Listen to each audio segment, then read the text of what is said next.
കതിരൂർ ഉക്കാസ്മെട്ടയിൽ വീട്ടുപറമ്പിൽ തീപിടുത്തം. കെ.പി. സജിനയുടെ വീട്ടുപറമ്പിലാണ് തീപിടുത്തം ഉണ്ടായത്. കൂത്തുപറമ്പ് ഫയർഫോഴ്സ് എത്തി തീ അണച്ചു.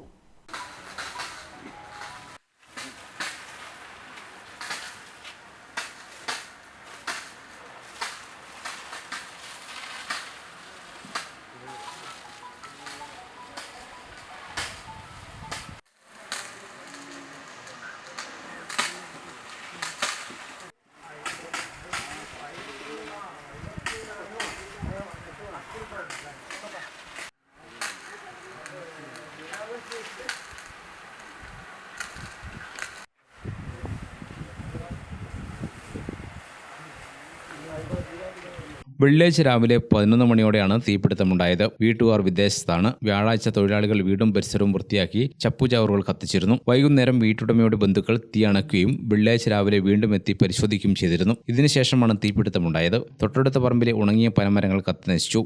ഇന്ന് ഇന്നലെ കിട്ടിയ തീയാണ്. അപ്പോൾ ഇന്ന് രാവിലെ വന്നപ്പോൾ തന്നെ ഒന്നും ഉണ്ടായിട്ടൊന്നുമില്ല. ഇന്ന് വീണ്ടും പണിക്കാർ വരുമെന്ന് വെച്ചിട്ട് രാവിലെ വന്ന് തിരിച്ചു പോയതാണ്. അപ്പോൾ ഇവിടെ പണിക്കാർ വരാത്തതുകൊണ്ട് വീണ്ടും തിരിച്ചു പോയി. പിന്നെയാണ് നമ്മൾ ഒരു മണിക്കൂറിന് ശേഷമാണ് പറയുന്നത് കേൾക്കുന്നത് വിളിച്ചെടുക്കാൻ തീ വീണ്ടും വന്നപ്പോൾ നല്ല ഭയങ്കരമായിട്ട് തീ ആളി കത്താണ്. നമ്മൾ തന്നെ വന്നിട്ടെല്ലാം കെടുത്തി. പിന്നെ വലിയ വലിയ മരത്തിൻ്റെ മേലിൽ നമ്മളെ ഒരു ഫോഴ്സിനെ വെള്ളം എത്തുന്നില്ല. അപ്പോൾ അതുകൊണ്ട് നമ്മൾ ഫയർഫോഴ്സിനെ വിളിക്കുകയും ചെയ്തു. തൊട്ടടുത്തുള്ള ഉണങ്ങിയ മരങ്ങളായിരുന്നു ഉണ്ടായത്. പനമരമാണ് കത്തിക്കൊണ്ടിരുന്നത്. ബന്ധുക്കളും കൂത്തുപറമ്പ് ഫയർഫോഴ്സും നാട്ടുകാരും ചേർന്നാണ് തീയണച്ചത്. കതിരൂർ പോലീസും സ്ഥലത്തെത്തിയിരുന്നു.